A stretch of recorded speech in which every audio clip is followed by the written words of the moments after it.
Hi, and welcome to F-Roll, the Fragility Podcast. Together with our guests, we explore how the force of fragility manifests across the world and in our day-to-day lives, and how we can build a more resilient future. I'm Mihaela Karstey, and I'm joined by my two co-hosts, Paul Biska and Johan Burman-Bergman. And today we are speaking with Dan Runde. Dan is a Senior Vice President at the Center for Strategic and International Studies, where he directs the project on prosperity and development. He previously worked for the U.S. Agency for International Development, the World Bank's International Finance Corporation, and investment banking, with experience in Latin America, Africa, Asia, Europe, and the Middle East. And most recently, he published a new book called The American Imperative, Reclaiming Global Leadership Through Soft Power. This is the first book in decades to look at U.S. non-military power through the lens of great power competition. He's also the host of a very cool podcast called Building the Future, Freedom, Prosperity, and Foreign Policy, which is a podcast series focused on updating the United States soft power playbook to meet the hopes and aspirations of developing countries. Dan, welcome to F-World. Thanks, Mihaela. I'm thrilled to be on this podcast. Thanks so much for having me. Well, we are also thrilled. So let's get started. We first always like to learn about our guest story. So we're curious about how you became interested in development and what was it about the way you grew up that made you curious about the world and actually led to your desire to shape it for the better? Well, thanks for asking. I grew up in suburban New York City, outside of in Westchester County called Chappaqua, the town, which is now more famous than it was when I was growing up. It wasn't famous when I was growing up. My father was in Navy when it was the Navy out of college and worked on submarines. My grandfather had been a hero in World War II with George Patton and got the Silver Star. So I had a sense of importance of public service and the importance of having that America had a positive role in the world. I grew up with. I also I traveled a little bit when I was growing up, so I saw a little bit of the world, and then. When I was in college, I learned Spanish for the first time, and I liked Spanish, and Spanish liked me, and that was a really positive thing. I lived in Spain for a period of time, and I also I'd been I grew up in a pretty religious household, so I had a sense of sort of like we were kind of all kind of a part of a global community of people. We had responsibilities not just to our family members, but to everybody, and so I think that was also important as well. So I lived overseas for a period of time. I lived in Spain for a while. I lived in Argentina for 3 years. My wife is from Argentina. I have a bilingual, binational, and bicultural home. And I'd say that we spend, I think that learning Spanish and living overseas was something that was a really important thing in my life. And working overseas for a period of time was really important to how I saw the world. I've always been a Republican. I was an intern for George H.W. Bush and worked on his re-elect campaign as a volunteer at the age of 20.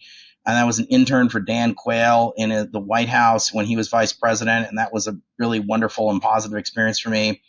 So I've been involved in politics in different ways outside of the office for various iterations in my life. And I had a chance to join the Bush 43 administration, where I joined USAID because the person I'd done research for at Harvard became the head of USAID, which for the folks listening to this podcast will know is the foreign aid arm of the U.S. government. So by that time, I had served on a lot of nonprofit boards. I had a master's degree from Harvard. I'd lived overseas for 4 years. I'd worked for an investment bank. I'd worked for a commercial bank. I had kind of this personal background. And then 9/11 happened. And so I was interested in being involved with kind of the response to 9/11. And I thought part of it wasn't just a military response, but there's probably going to be some other kinds of components to it. So I spent a lot of time on that. I was at USAID for 5 years. It was like sort of getting like an honorary PhD in global development. I got exposed to a whole bunch of different things about it.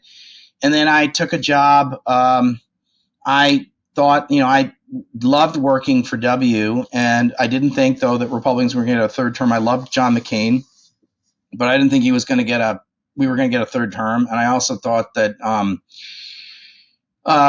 nobody was necessarily sitting around the Bush White House saying how we're going to take care of Dan. And so I wasn't I wasn't necessarily going to get, something else was going to change for me. So I started looking around, thinking about what was next for me. And so, there are trends and fads in global development. You all have been in the business for a long time. And so I was working on multi-stakeholder partnerships, and there have been kind of ups and downs in the World Bank group of interest in these things. And there was kind of an up moment. And so it was like, well, how did this white male American Republican who'd worked for W, how the hell did he get a job working at the World Bank Group as a staffer? Well, it was because I had this niche expertise that was perceived as valuable. Otherwise, I don't think I'd have gotten the job.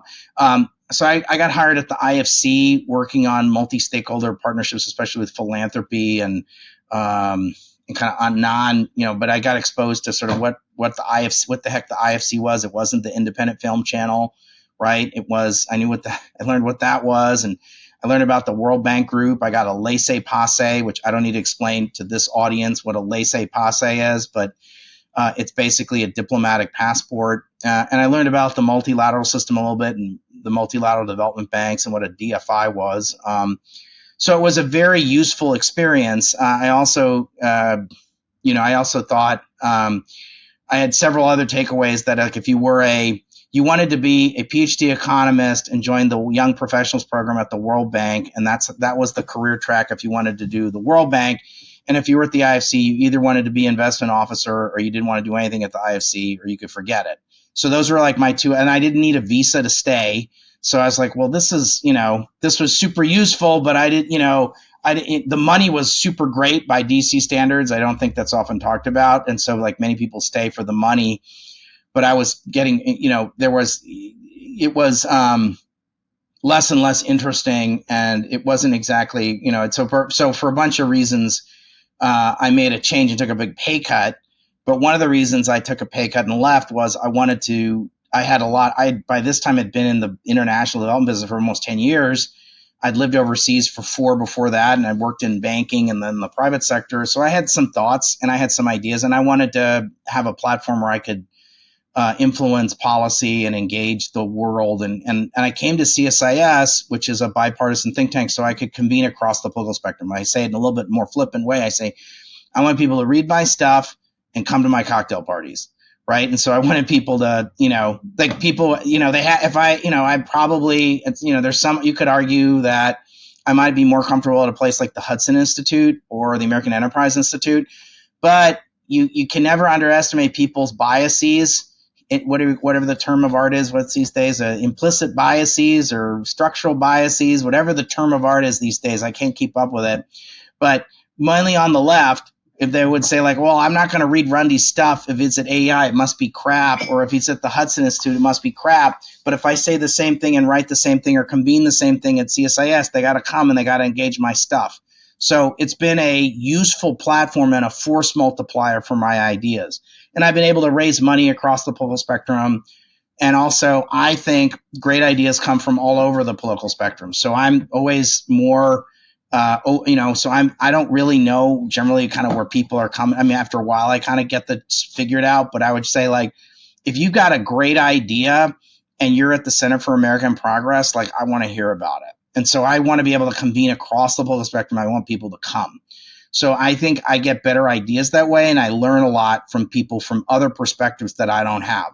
So it's been a really good partnership for me to be at CSIS, so I could convene across the political spectrum. People have to hear me too, which is great. But I think as long as one has a kind of a level of humility about it, you learn a lot, and you can learn a lot from many people who don't necessarily think like you do.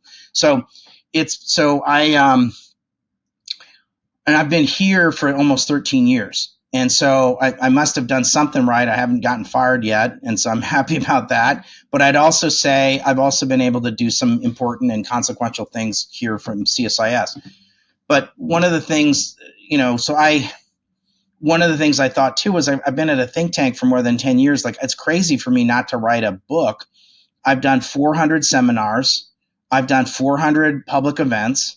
I've done 150 podcast episodes. I've done 4 major commissions, 50 major reports, 200 shorter pieces, and 200 articles. I figure I got something to say, Mihaela, So that was sort of that was what kind of prompted me to say, like, well, that was like my COVID project, was to do this book, The American Imperative, which you referenced at the beginning, and is of great interest to me. I really want to talk about it. And so I really appreciate the opportunity to be on your podcast to talk about it. Dan, thanks so much for that. We're definitely going to talk about the book. We have it ready. We read it thoroughly. It's a refreshing perspective that you just outlined. And you've talked about before as defining yourself as a conservative internationalist. And for the benefit of the audience, could you talk a bit about what that implies? What kind of a worldview that implies, just succinctly before we get into the book? Yeah. Okay. So succinctly, what I would say is that I think that the United States, continues to have an important and special role in the world. And I would say that the world that was set up after World War II has required someone to pay the condo fees on global leadership. So if you want to be a global leader, you got to pay the condo fees on global leadership. And so I'm of the belief that the United States, that the system that was set up after World War II has been a great deal for the world. That the trading system, the security system, most of the multilateral system, that was all kind of designed and built by the United States of America in partnership with others. But that meant that if we wanted to continue to lead, we were going to have to kind of pay the condo fees. And I think that so at the same time, I'm not interested in, like George W. Bush at one point said, like, I'm not necessarily interested in getting a permission slip on certain kinds of security things. So like I'm interested in engaging with the multilateral system and leading the multilateral system with some limits in terms of saying, well, like, I'm not going to I don't know, get a permission slip. If we got to defend the United States of America, like, I don't necessarily think we have to get like some kind of a permission slip from the United Nations to do that. We could have an argument about whether you agree with that or not. But I would just say like so then I'd also say, like, I'm not against the United Nations. I'm not against the multilateral system. I would also say that whether we like it or not, like, our future is interconnected with the rest of the world. I spent a year in my basement, and so did all of you, because of COVID. Now we can have there's like several podcasts worth of conversation about like, where did that come from and who did this and who ought to be held accountable. I've got my views, but I would just say that we can't build a wall high enough to protect ourselves from some funny name pandemic. And unfortunately, there's going to be some other funny name pandemic that's going to force us to sit in our basements, this was a terrible, terrible tragedy that befell the world. And, the next one could be worse. Like this, even though this was horrible, this was horrific, it could be even worse. So I just think we can't just say, well, we want to unless we're going to stop all airplane traffic, all global trade, all movements of people, and all movements of financial flows, we're going to continue to have challenges. And so we're interdependent. But at the end of the day, it's meant a lot more prosperity, a lot more positive things. The world's a wealthier, healthier, freer place over sort of, if we take a 70 or 80-year view. So I think the U.S. needs to continue to play a leadership role in that. I think that we need to kind of continue to lead through some of the international systems. I think they're important. We built them. I don't necessarily think that we have to like put them on a pedestal and be like, oh my gosh, this has got complete biblical truth. But one of the things I learned from my time at the World Bank Group is that in a lot of places in the world outside of Washington and outside the United States, the World Bank or the United Nations has something close to biblical truth for a lot of people. And so I just would say that so we need to just be aware of that and just use that, is what I would say. That doesn't necessarily mean we got to like I said, I think so a conservative internationalist in my mind is somebody who believes that we have to lead in the world with, leverage and work with our partners and allies. I think there's good guys and bad guys in the world. I teach my kids there's white hats and black hats. The United States of America wears a white hat. We're the greatest force of good in the world I believe that history has ever seen. We don't get fully enough credit for it. We get a lot of criticism. Some people envy it. Some people resent it. But I would ask anybody on this podcast to do a thought exercise. So do you want a world, just think for a second about all things you care most about, migration or food security, or like deep personal choices you want to make, or religious freedom, or freedom of speech, or freedom of expression, or freedom of association. Does anyone on this podcast believe that the Chinese Communist Party would be a better steward and run a world better. Like, even with all of our faults, we got lots of, we could have 7 podcasts about all the problems the United States has and the criticism of the United States. But I would challenge anybody on this podcast to say, oh no, the Chinese Communist Party would bet in climate or environmental stewardship issues. Does anyone believe that? So this is my 65th book talk today. Thank you for being my 65th book talk. I'm trying to do 100. When I do 100, I'm going to stop. But I would also say that, but I've not had any American audience, that anyone in an American audience be like, oh yeah, that would be awesome. I want the Chinese Communist Party. That would be so great. So I think part of being a conservative internationalist is understanding, like, okay, it's either because someone's going to have to lead. And the reason I wrote this book, Paul, is this is not 2005 anymore. It's not 2015 anymore. China is strong enough and capable enough and has the aspiration to fill voids that we leave behind. And so what I would argue is, since the 2008 financial crisis, there's been a temptation in the United States to take a vacation from global leadership.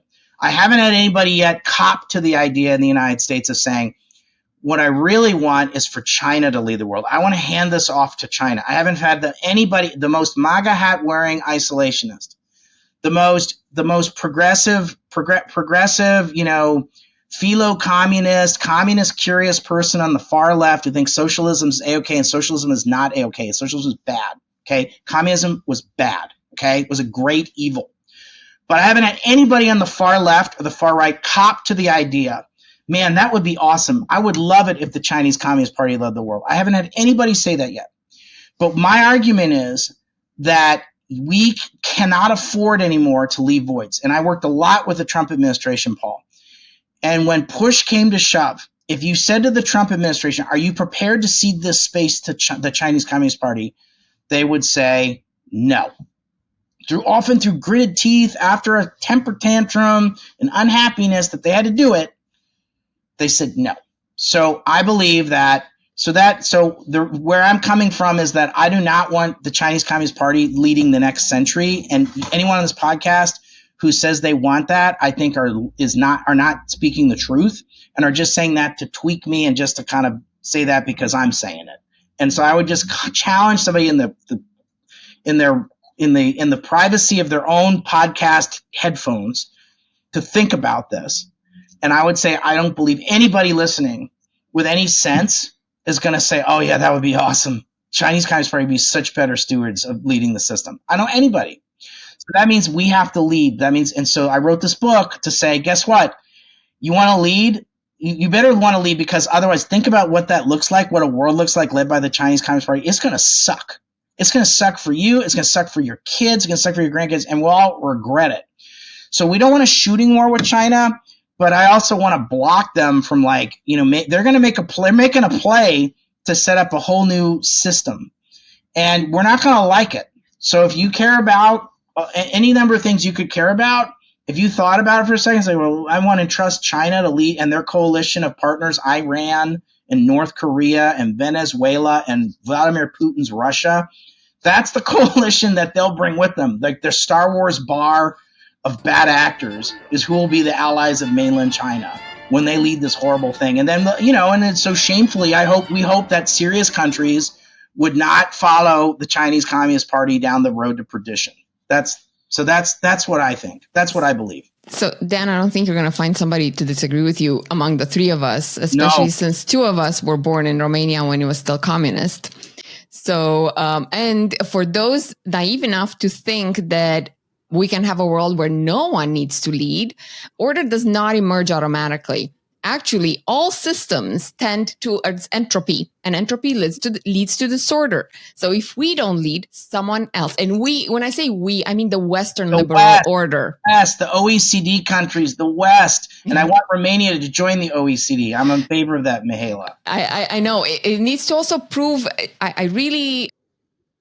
agreed with you in the book, and we'll get to it, where we need countries that benefited from development to become partners. And Johan is from Sweden, and he's going to be asking you a question quickly here. But I really love to see what Sweden does as a small country in terms of development and the giant footprint it has. So it's not just about the US. This is about the Western liberal order. And if we don't take a leadership position, somebody else will.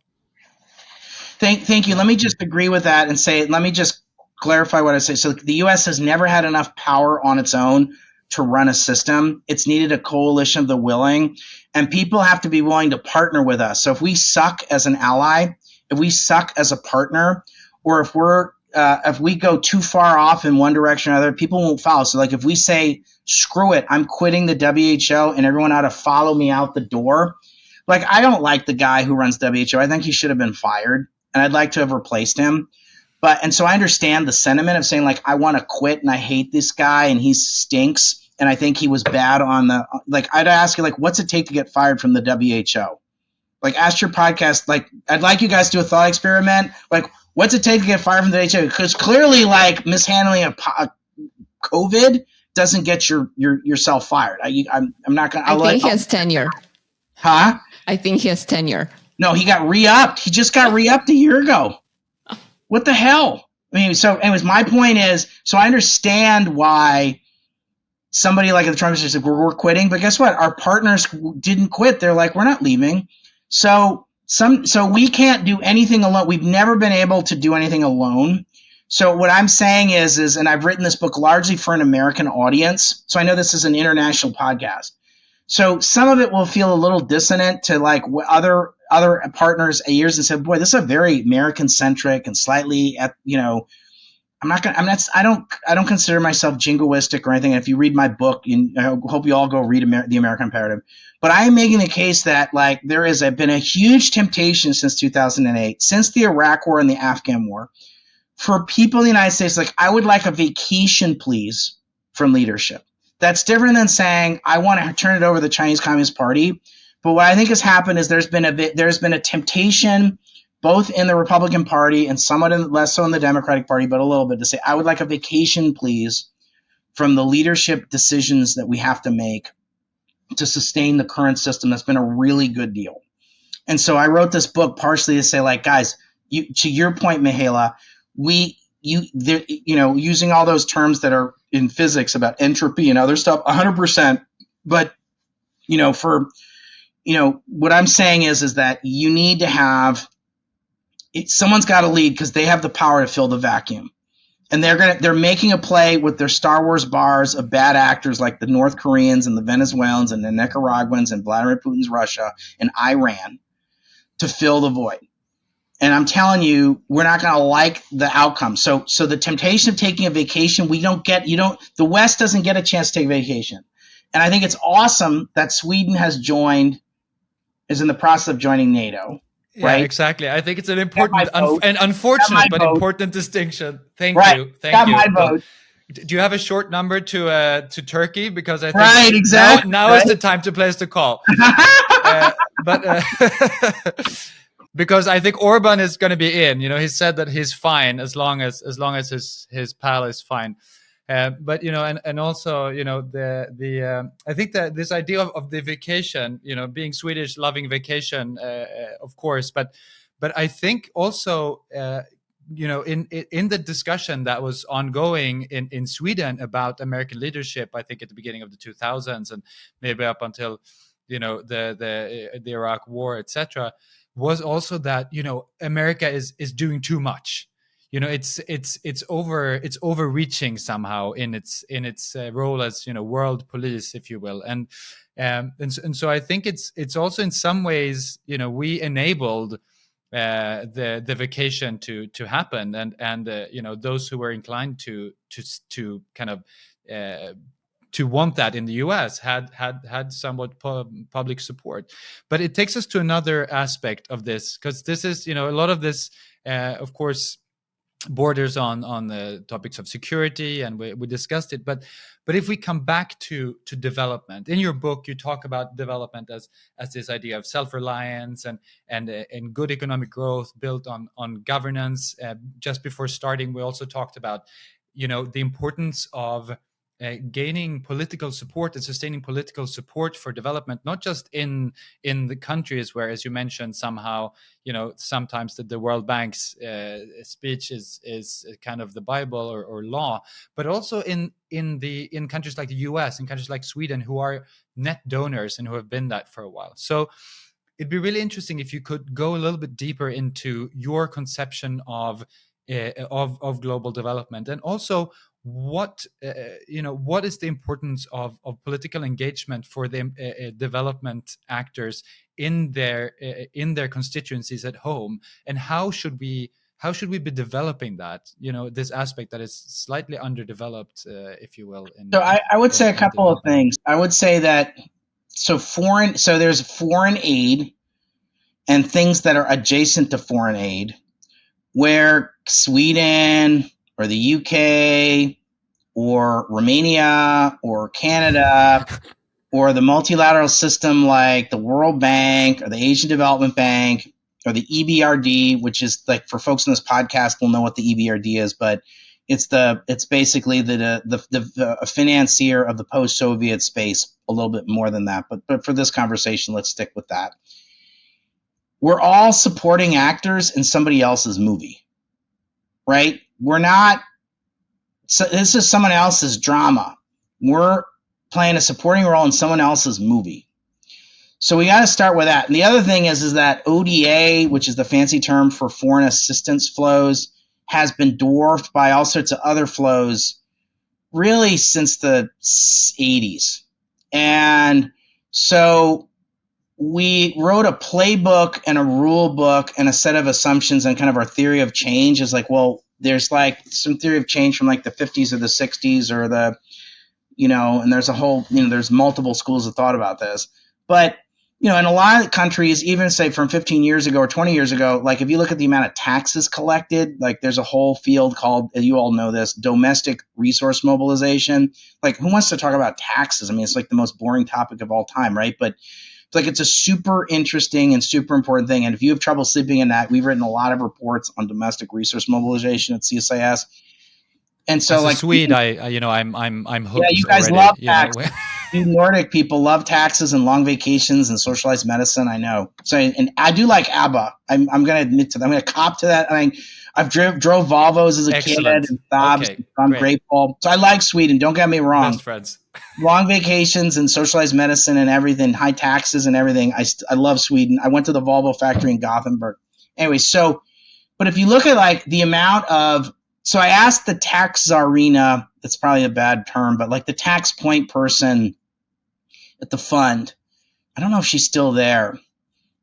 She's very smart. She's like the lead on tax systems for the IMF. And I said, like, what's the rule of thumb for this? And she told me like you want to collect about 15 to 20% of your GDP per capita or whatever it is to have like to pay for cops and troops and roads and electricity and healthcare and something like that. And so if you look at like how many countries is ODA, like more than like 1% of the GDP, like, I don't know, like maybe 20. Yeah, awesome, man. Like they're five, maybe. They're F-word, they're F-word countries, right? They're F-word countries for the F-word podcast, right? There's like, it's Afghanistan, it's Haiti, it's a dozen countries in Africa, and maybe like 2 or 3 others. But that's it, right?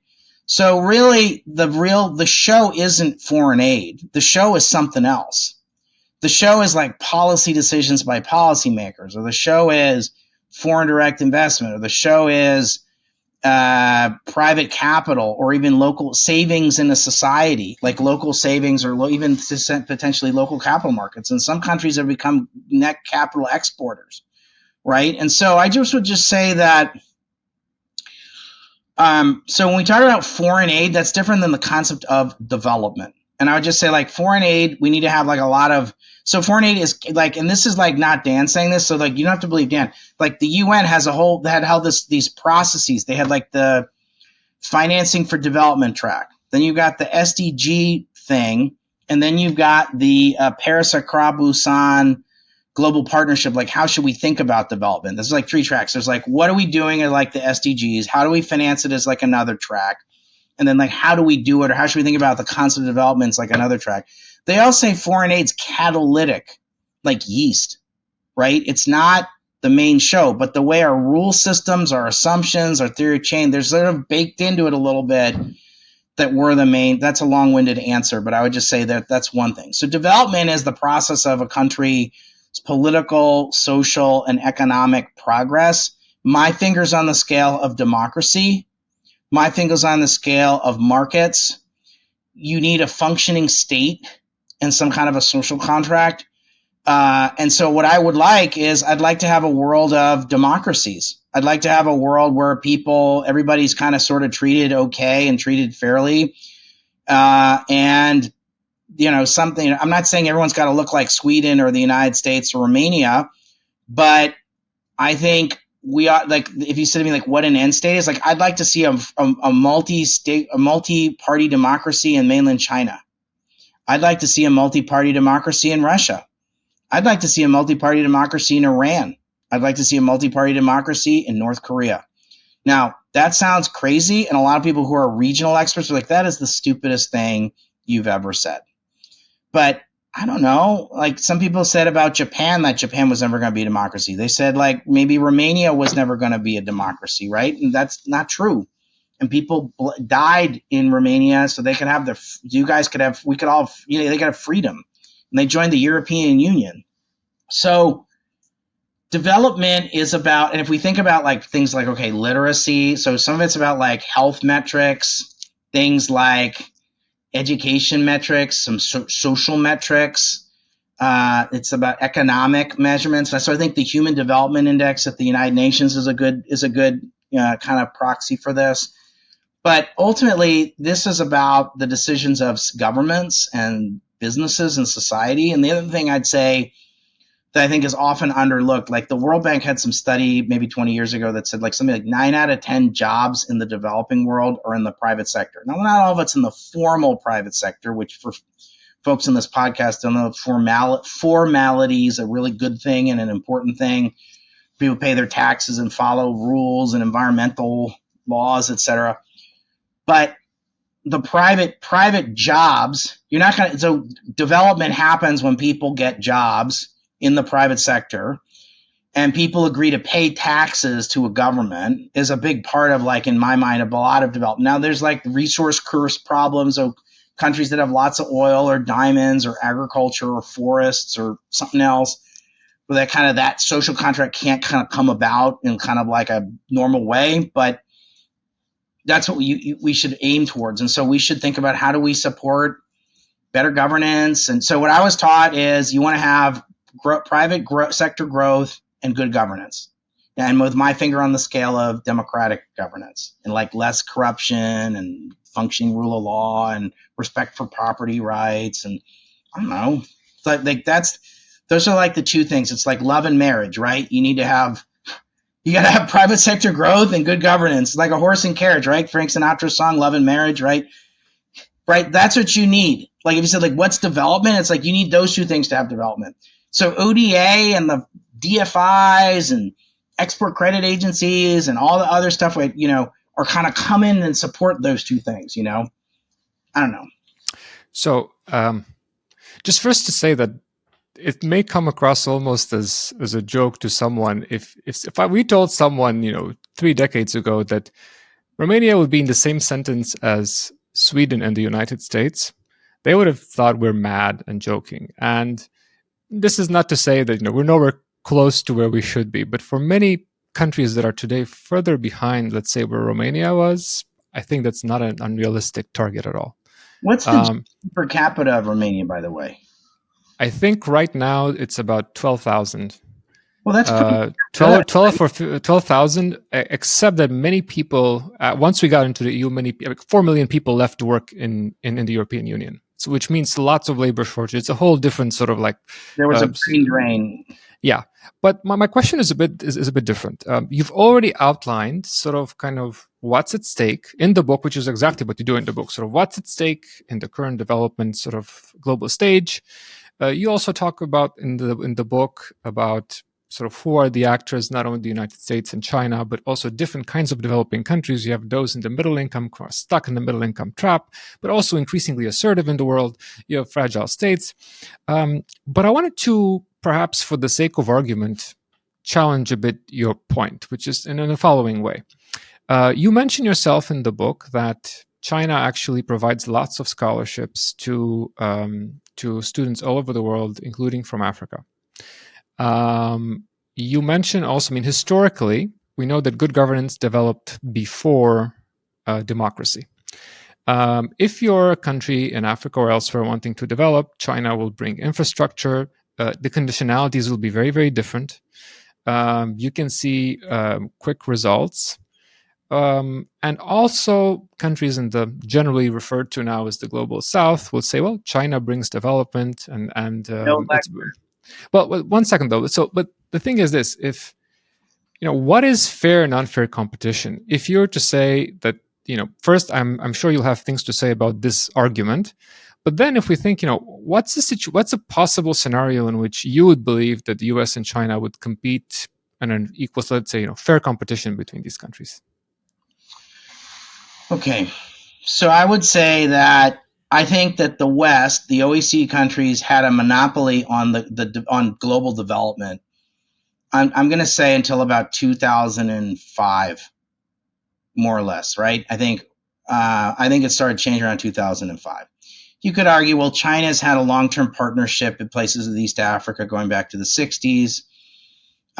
Many people on this podcast will know that Russia's had long-standing ties to Africa going back to the 19th century.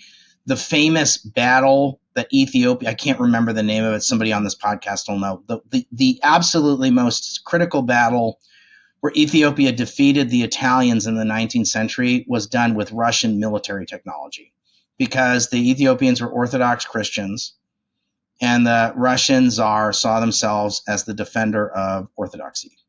And so that's not discussed. So then people say, like, why the heck did the number of African countries vote the wrong way on Ukraine? One of the excuses, and I'm going to use the term excuse because I think it's a very poor excuse. So one of the excuses is, well, I buy my weapons from Russia. Or some other people will say, well, they did me a solid in the 19th century and they were with me and they've been with me for a longer time than you realize. So I understand that, like, China is... So I think we have to understand that, like, China's done several things. Like, they've watched and learned and listened. And they said, you know what? I think having a sitting board at the World Bank is kind of difficult. So I'm going to not have a sitting board. I'm going to create, and, like, you know what? If you guys you guys can't get your act together with something called quota reform for the IMF, I got $3 trillion in my bank account. I'm going to create my own development bank. I'm going to call it the AIIB. So if you ask how many senators in the United States have heard of the AIIB, I'm going to say 100 have heard of it. Do they like it? Could they tell you exactly what it is? No. Do they like it? They all don't like it. Have they all heard of the Belton Road? They've all heard of the Belton Road. So the problem with the Belton Road is that it's a very compelling, positive vision that speaks to the hopes and aspirations of developing countries. So we're stupid if we say to countries, don't play in the Belton Road. We have to enable an alternative that has to be a positive, forward-looking vision that speaks to the hopes and aspirations of developing countries. So in Latin America, so there's a book that I talk about in my book, The American Imperative, a book called The Ugly American. Now, all of your podcast listeners have heard the term The Ugly American, but I'm betting if you're under the age of 50 or under, very few people have read the book The Ugly American. I've read it twice. I rarely read books twice. This book came out in 1958. It sold 3 million copies. I would argue it was the most influential book on American foreign policy of the second half of the 20th century. Easily the most. So tell me another book that's more consequential, sold more copies. They made a film out of it with, I forget who, the famous guy who was in Apocalypse Now. He was the lead in the film. And John F. Kennedy was so shocked by the book, he bought 100 copies, gave it to all members of the U.S. Senate. When he became president, because of the book, he did 5 things. He started the Peace Corps. He put on steroids the public diplomacy thing called USIA. He created the Green Berets, which was like a special force to work with local communities in the military.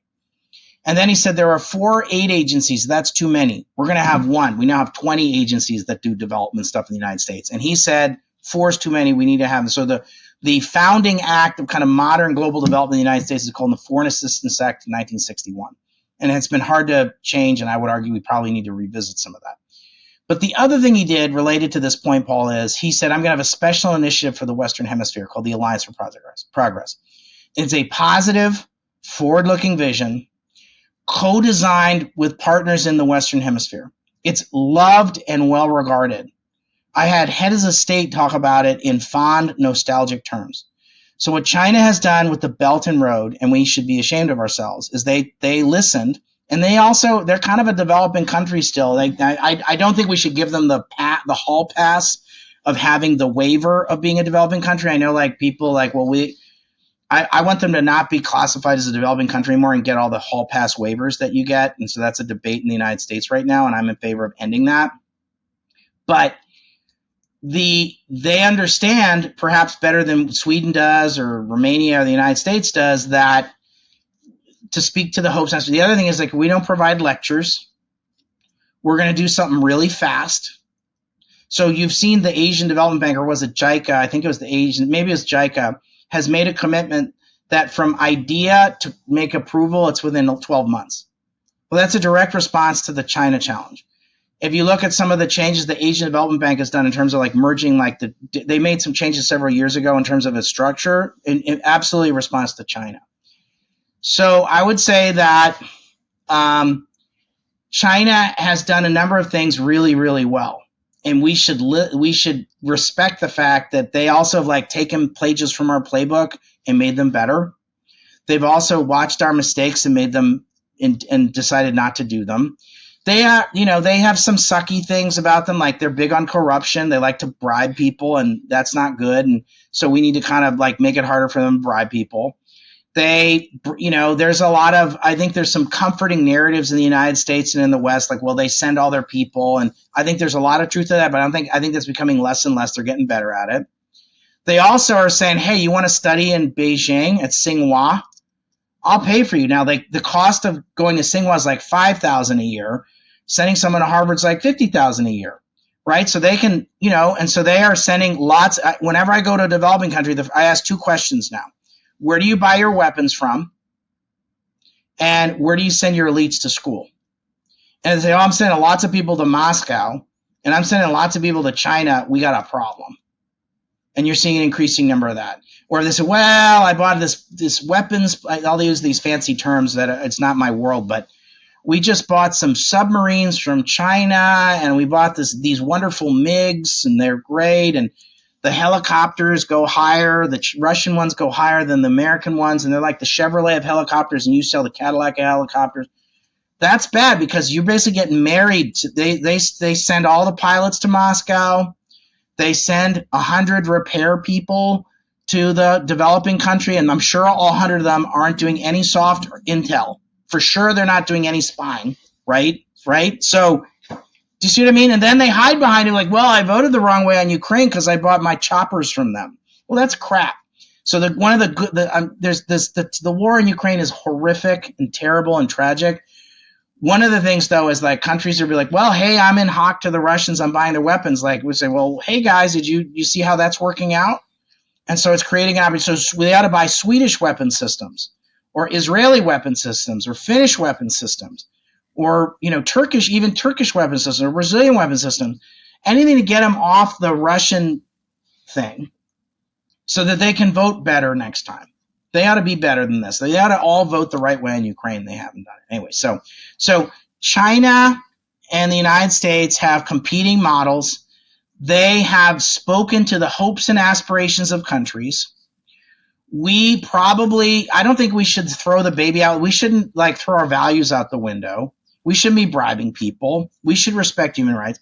But does it really need to take 7 years to get a project approved at the World Bank or something? I'm not saying that always happens, but there seems once in a while these things take too damn long. Couldn't we do a better job of process engineering? Why can't we do a better job of that? And so I would ask that question. And then I would say, like I said, this isn't 1995 anymore. We're the only game in town. So I think it means that we have to up our game. I wrote this book, The American Imperative, to say to people, we all need to kind of go back to the drawing board and look at the world that we're in. And I would argue that global development is going to be refracted through the lens increasingly of great power competition. It's going to impact the World Bank. It's going to impact the regional development banks. And I sure as hell don't want the Chinese Communist Party riding herd and leading the World Bank. I don't want some member of the Chinese Communist Party running the IMF. So there's a whole series of commanding heights institutions in the multilateral system that I don't want them running. If they want to run the International Chess and Checkers Organization, I'm fine with that. But if they want to run the IMF, no way. They don't want that. So you've already brought up elements of soft power. And, you talked about how China is very good at copying what we have done in the past. So I have just a couple questions because soft power also shows up in the title of your book. Can you provide the audience with your definition of soft power? Why you already spoke why it's important today, but also whether U.S.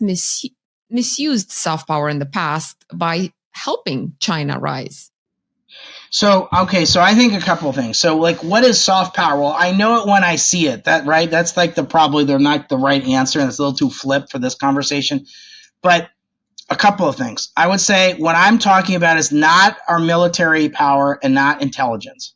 So I'd start with that. So I'd say you could use another proxy would be what's called the 150 account in the U.S. system. That is the development and diplomacy budget. So I'm also pro the ideas of diplomacy, but I'm particularly interested in development and things adjacent to development. So I'm interested in development finance. I'm interested in export credit agencies. I'm interested in cultural and education exchanges. I'm interested in leadership in the multilateral system. I missed a couple of things in chapters in my book. I'd have probably talked more if I write a second book. I would do a second book just on public diplomacy and strategic communications because that's part of soft power. I would also argue that trade and leading a trading system and supporting freer trade is a form of soft power. And I didn't talk enough about that. And I don't talk enough. I refer to it a little bit in the book about the leading on standards, that we want to be a standards maker, not a standards taker. But I would probably could do more. I've talked about that. So if I wrote a second book, it's for sure. So the other thing I would say is it's an imprecise term, sort of like the term global south. So we use the term the global south because the other terms are either offensive or incomplete or not great. So we've all kind of settled on a safe term, which is the global south. So soft power is an incomplete shorthand term for a bunch of things other than military and intelligence. And I'd say development is a big chunk of it, but it's not the totality of it. The other thing I would say is soft power doesn't get a lot of respect.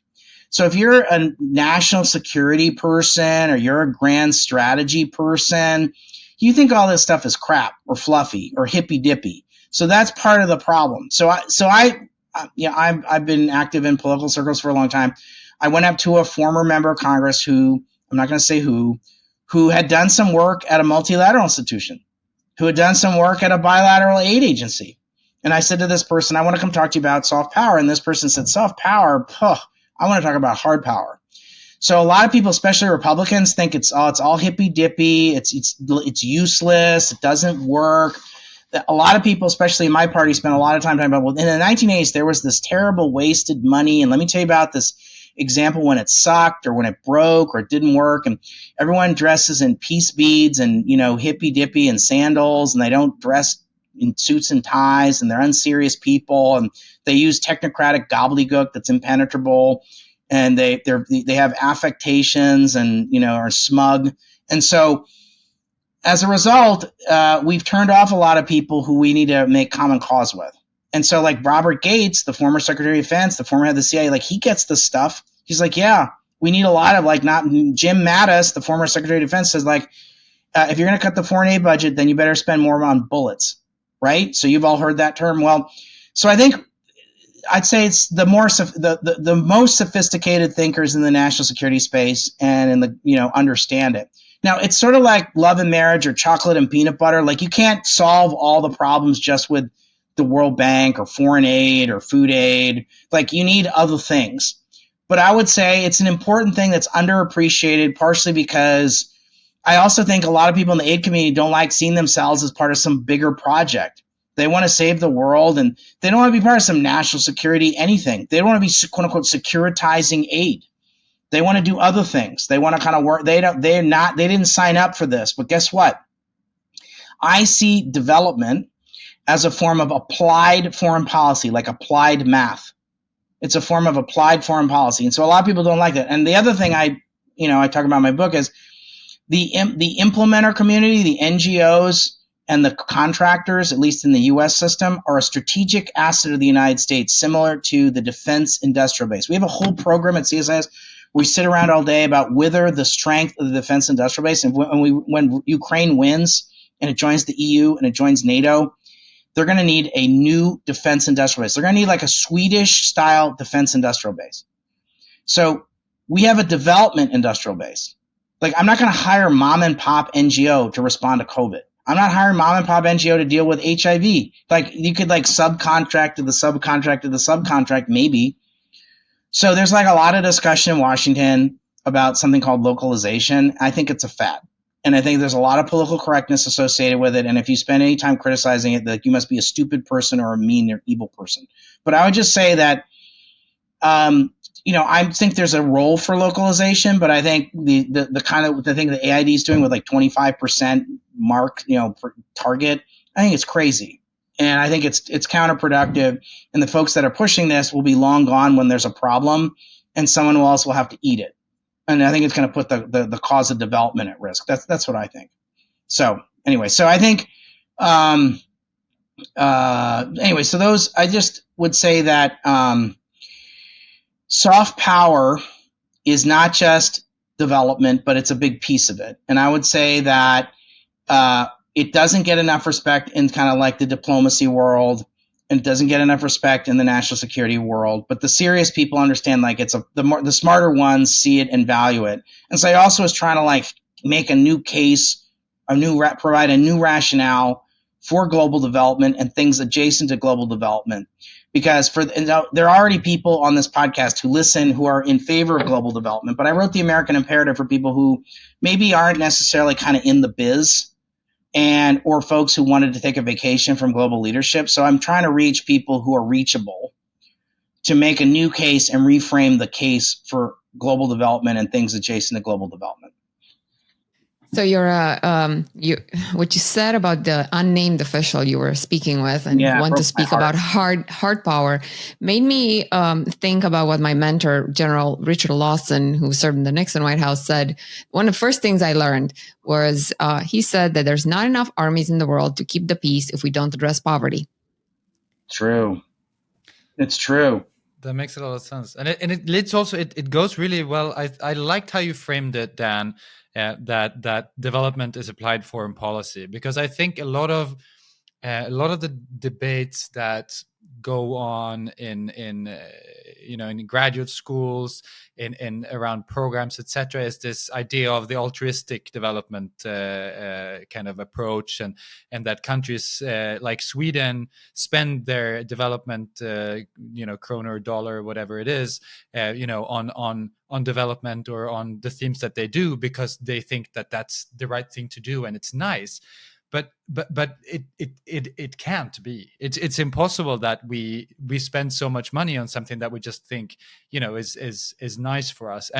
But at the same time, the discussion in society is such that we, the people who want to have a stronger position of the country, or who are more on the Swedish, for example, right wing, they want to take away from the aid envelope because they feel like it's just mumbo jumbo. So anyway, it's a really interesting conversation, but it lands us in Europe, and so I wanted to get your sense a little bit. We talked a lot about China. We talked about soft power influence in Africa, and you mentioned Russia, etc. But how do you think about Europe in the European Union? What role does Europe have in this definition or this conceptualization of development that you have, and how do we kind of, on what areas should we be competing, on what areas should we be collaborating, or is it some kind of combination of the two that would land us in a more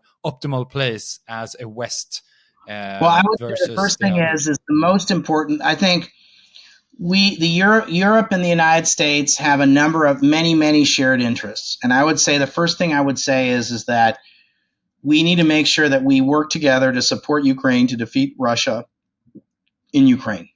And second, we need to work together to rebuild Ukraine so that it is a member of the European Union, a successful democracy, and ultimately either a member of NATO or something like, a relationship that we have with Israel, where they get like the best weapons and they're so strong and they're so tough. Like, you never hear the Russians say, boy, I'd really like to invade Finland. And why is that, right? When's the last time you heard the Russians say, man, we're going to, they don't go around threatening the Finns, right? You don't hear them say that. They don't talk like that, right? There's a reason for that. So your listeners on your podcast will know that in the 1930s, the Finns basically it was extremely costly. So what we want is for the Russians at the end of this to say, man, that was, and I'm not trying to understate this or be too flippant about this, but I just think to keep it simple to say that we want the Russians to say, like, that was such a bad experience. I'm not invading you. I'm taking a break from invading Ukraine for 100 years. That they don't talk lightly about it, like, oh yeah, well, we're going to go and march on Kiev. And they say, well, how did that work out the last time? What we want them to do is be like, that was so horrible. I'm going to you never hear them talk about saying, I want to do Finland, right? When's the last time you heard them say that? They don't do that. There's a reason for that, right? The Finns, and you know this, Johan, they have everyone's got to do military service. They have 500,000 people reserve. And okay, well, if, so I don't know, maybe that's not such a good idea. So what we want is for them to not be messed with ever again after this. We don't want the Ukrainians ever messed with ever again. And we should help them. So what can the U.S. and Europe do? One is to rebuild Ukraine in a way that follows the path of Romania, that follows the path of Poland, that follows the path of Slovakia. And that we should work towards a day where, Ukraine has a GNP per capita of $4,000 per capita pre-war. I want it to have $16,000 per capita like Poland. How do we get to that? We need to work towards that. That's a development goal. That's what we should aim for. We should have a Ukraine with the same GNP per capita of Poland. Imagine what an awesome place that would be. What an awesome thing that would be. So that's the first thing. The second thing is, I think we have a lot to do together in Africa. And I think that Africa is going to be a much bigger part of our collective futures. There's going to be 2 billion Africans, but we all need to collectively see Africa as a business opportunity and as a place to partner. What can we do together? We need to listen to Africans. We need to understand what their hopes and aspirations are, and we need to partner with them. This is not. This is an Africa that has an entire cohorts of amazing scientists, technocrats, and business leaders. Some have been trained and educated in the West. Some educated in Africa itself. I'm on the board of Ashesi University, which is a very prominent Ghanaian university. And so, we want to be, what we want is, I think we want to be a part of Africa's upside story. This is going to be a great, 54 African countries. We want to be a partner with Africa. And we want Africa to be a huge success, a multi-party democracy that buys and trades with the United States and is a partner of, and an exporter of food, an exporter of energy, an exporter of technology, an exporter of science and partnership. And, culture and, creative economies, there's amazing stuff. So I think we need to be collectively working in partnership with our friends in Africa on things that are important to Africa. Then I think there's a whole series of public goods. IUU fishing, that's a big problem. And that's and I also don't want to sit in my basement again for a year. We were talking about that earlier. So that's a collective action thing. I want to have pandemic early warning systems that are better than whatever we got now. And the other thing is we need surge capacity to make vaccines. So one of the stories I tell, I haven't told this story here, is, there's vaccine nationalism, right? And so I got Pfizer and Moderna, but there are only so much Pfizer and Moderna to go around. So if you were a developed country, you got at the front of the line. There was a whole bunch of reasons, but basically you paid more or you did stuff. And so then so in Latin America, for example, we told the Dominican Republic, hey, we'll give you a buzzer and we'll buzz you when the good stuff's ready. And it'll be 6 months from now or 12 months from now. You'll be into TGI Fridays and they give you one of those buzzers at the thing and they like, your table's ready. Well, we'll give you one of these buzzers and we'll buzz you when the good stuff's ready. But just hang in there for 12 months. We did the same thing with Guatemala. So in the context of the DR was like, we're thinking about recognizing Taiwan. And we're promised to not include Huawei in the telecom system of our telecom system. And then, you know what I'm saying? Like, we're not include Huawei. So COVID happens. So the Chinese show up with a plane full of vaccines and they say, we've heard a rumor you want to recognize Taiwan. They say, oh, no, we're going to stay with you guys. And we've got this really fine telecoms firm called Huawei. Don't you want to include Huawei? Oh, yeah, we want to do that. Because we gave them the TGI Fridays treatment. Same thing with Guatemala. Guatemala recognizes Taiwan. You know what we told them? Hang in there. We'll give you a buzzer, and we'll get to you. 6 months, 12 months, just tough it out. That's crazy. So the El Salvadorans had recognized mainland China several years before. So the Salvadoran government with the Chinese Communist Party did high-profile vaccine campaigns on border towns with Guatemala. So it was all over the Guatemalan press. If we only recognize the mainland, we'd get the crappy vaccines too. It's sort of like a biblical scene, right? When Satan is tempting Christ. I'll give you all this. It was like that. It was like some biblical test of the Guatemalans. And what we said to them is, hang in there. We can't do that. So the U.S. can't do that alone. So I'd like to see surge capacity in places like Panama or Costa Rica or Singapore, Uruguay, small, really developed countries that have a workforce and lots of infrastructure, et cetera, so that we can hit a switch and so we can run the Pfizer Moderna, and within 2 days, everybody in the country's got their vaccine, and then we can start exporting it, as opposed to saying, hang in there and we'll give you a buzzer. So we need early warning systems and we need some surge capacity. So we need to work with our friends in Europe on that. We need to work together on IUU fishing. The other thing we need to do is, if you are concerned about climate change on this podcast, you better love mining to the tips of your toes. I'll believe you believe in climate and you're worried about climate when you tell me how much you love mining.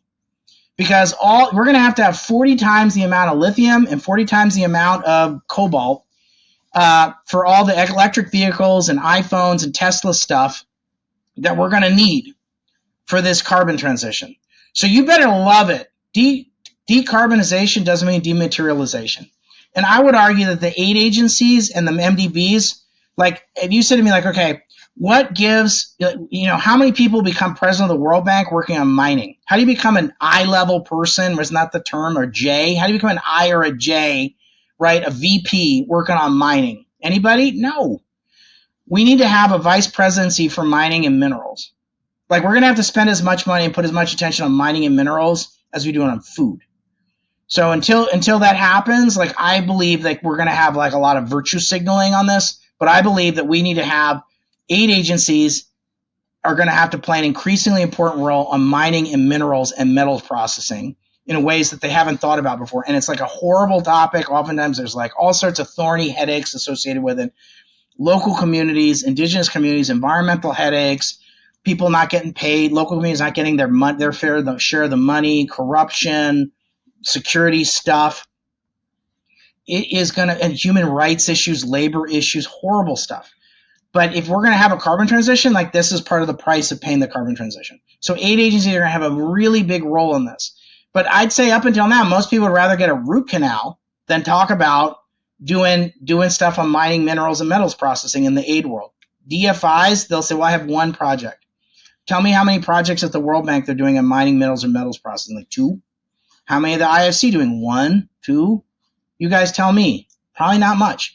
So I'm not prepared to transfer dependence on oil from Iran, Saudi Arabia, Russia, and Venezuela for the People's Republic of China controlling like 40% of all the metals processing. I'm not up for that. And I bet most people, when they find out, aren't going to be up for that either. So we're going to have so Europe and the US have to work together on that. Up until now, like, we haven't fully gotten our act fully. We're not fully engaged. We're in, like, to use an American idiom, we're in the first or second inning on this, whereas we need to be in the 8th inning on this. We're way behind. I completely agree with you, and I actually think it's even worse than that, because we're switching from an oligopoly, right, in the oil and gas markets to a monopoly, to a single player, right? Dependency on one. Oh my At word. least, exactly, even more. The same actors. And you haven't mentioned one effect, the health effect on the communities that are experiencing the current mining. And who's going to have to fix that, the long-term health issues.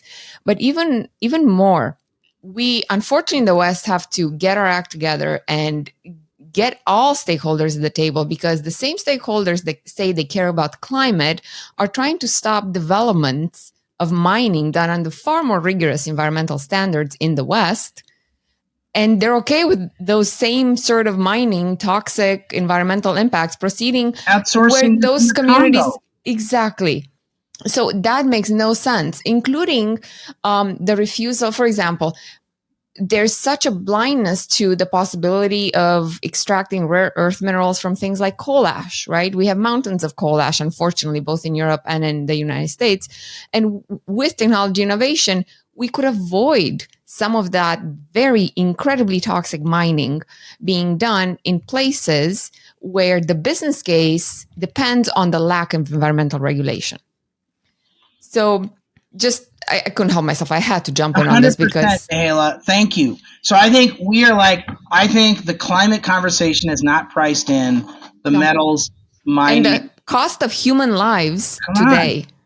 So I'm prepared to make the cost, but we all need to be honest about it. Yes. And so we're going to need aid agencies to kind of facilitate or lubricate that process, because we're going to need a lot of help. And a lot of this stuff is not going to happen in Canada or the US or Sweden. This is going to happen in the global south.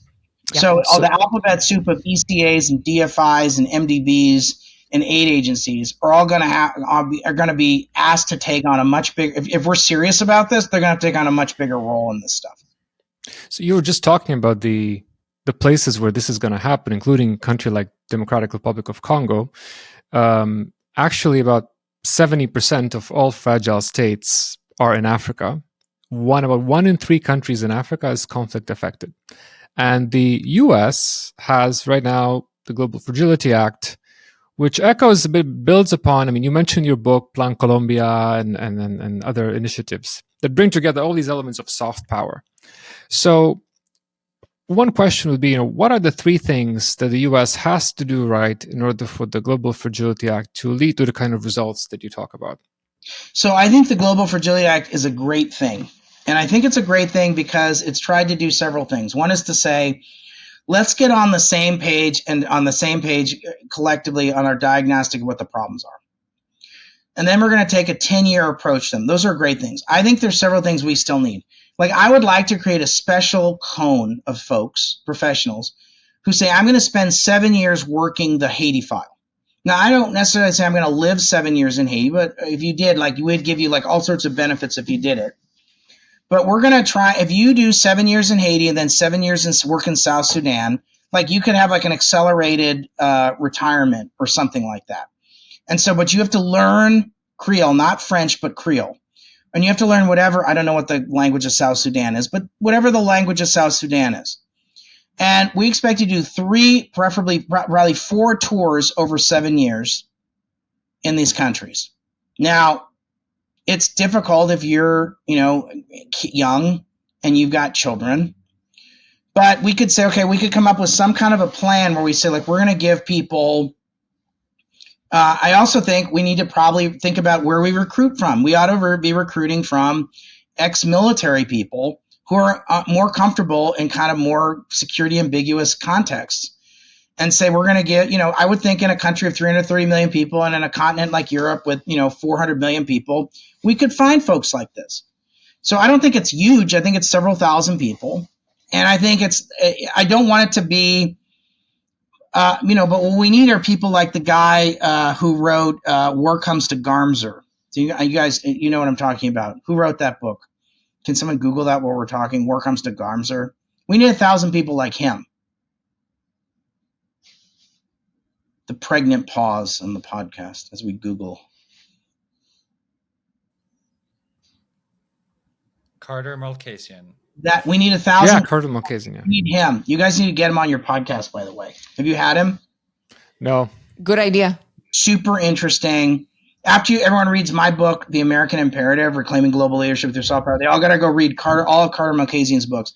I think he just wrote a book on the Korean War, but more importantly, he wrote a super interesting, he's done 2 big things on Afghanistan.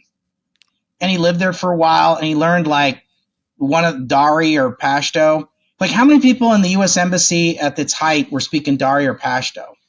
Probably not, I don't know, 5, 10? Maybe.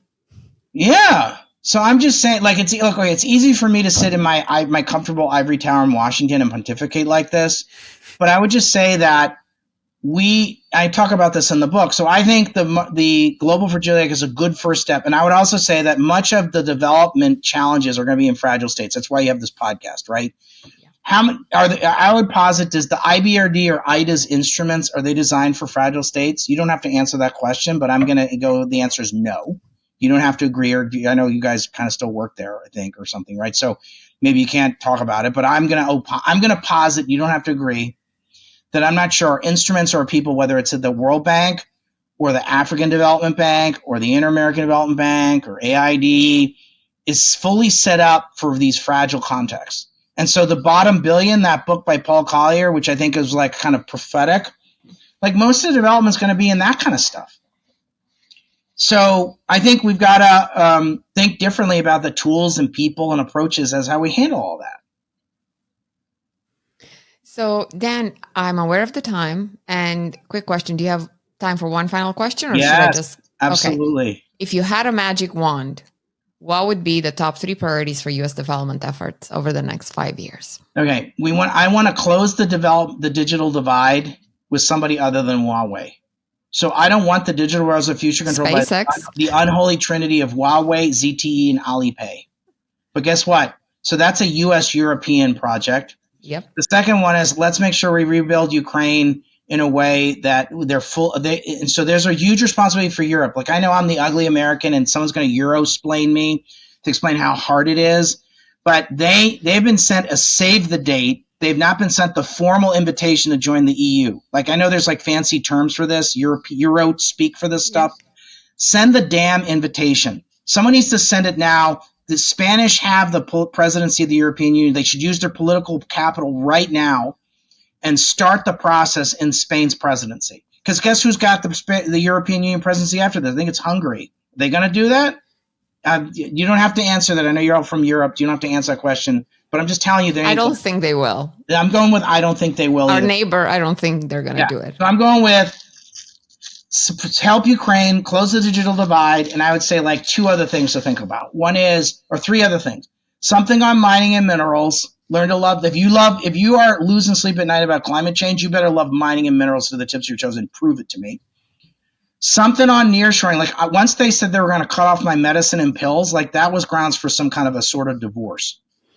So like, I want to see pills and medicine and ventilators built somewhere else. Latin America, Ukraine, Vietnam, Caribbean.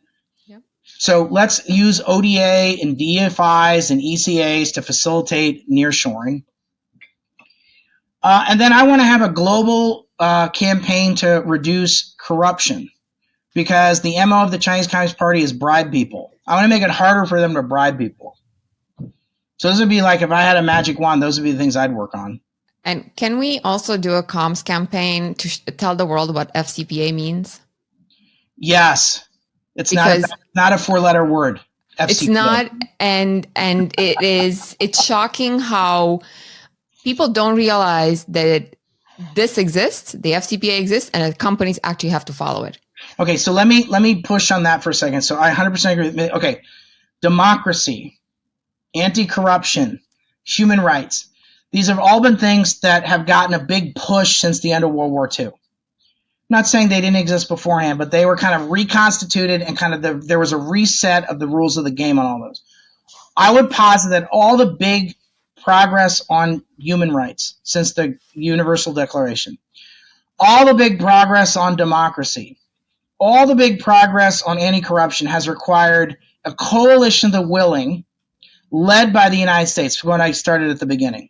And so FCPA, the Foreign Corrupt Practices Act, was like the beginning of kind of like a global movement on this. And so you've seen others. It's like, does anyone believe that the Chinese Communist Party is going to like be a champion of anti-corruption? Vladimir Putin's Russia, are they going to be a champion of anti-corruption? So like if the West doesn't do it, it's not going to happen. So yes. So I think we need to continue to push for a less corrupt world, a freer world, where all people have a shot and are treated the same and treated fairly. And yeah, and my finger's on the scale of multi-party democracy. It's got its problems, and we could have a second podcast of all the problems of American democracy, and there's lots of problems. And yeah, it's a lot harder to sell given what has happened. You open the newspaper and what's happened in the last, 5 or so years. It's a lot harder to sell. But guess what?